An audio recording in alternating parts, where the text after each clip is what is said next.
I have a question I'd like to ask today, and I'm hoping that you'll join me in a conversation. I've been thinking about learning taxonomies, and I've been thinking about Kirkpatrick's evaluation levels for training evaluation.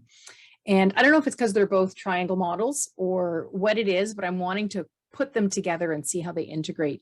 I know that the learning taxonomies, I use both the learning objectives and then learning activities and also evaluation. So I don't know if that's part of why I want to put them together. But what I thought I'd do is share my thinking, and if you can wade in with a thought or two, that would be great. Here's just as a bit of a recap. Often it's called Bloom's taxonomy, but it's actually been revised since Bloom originally created it in the 50s. It's now Anderson and Rothwell's taxonomy, or even the revised taxonomy. And this is the one on the screen is specifically for cognitive domain.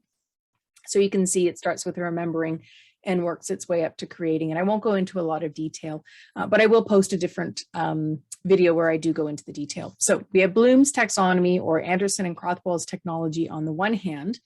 And then we also have Kirkpatrick's levels of training evaluation on the other hand. So here we have, again, working from the bottom up, we have what's the reaction level 1, learning level 2, behavior level 3, or results level 4. So a different way of understanding and framing how employees are learning or measuring what they've learned. So if I try and put those two together, I'm just going to move the one over to the right there a little bit, but there feels to me like there's a distinction with Kirkpatrick's model, that below the dashed line, we have change that's happening at an individual level, and it's happening in the training course that we're doing. So as part of the learning. Above the line, it's either happening at the individual level, but it's on the job, as in the case of behavior, or with results, it's happening at an organizational level, but still happening on the job. So there's a little bit of a distinction there.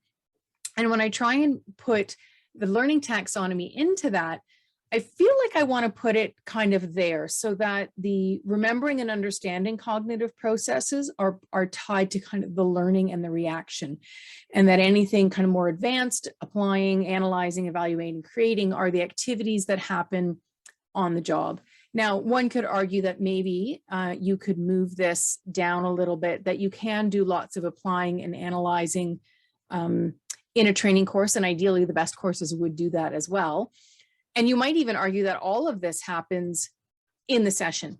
And so I'm just not sure what your opinions are about how these two triangles might fit together. And maybe they don't even at all, and I'm trying to force fit it. But I'm curious what your thoughts are. Put some comments in chat, and I'd love to read them. Thanks for watching.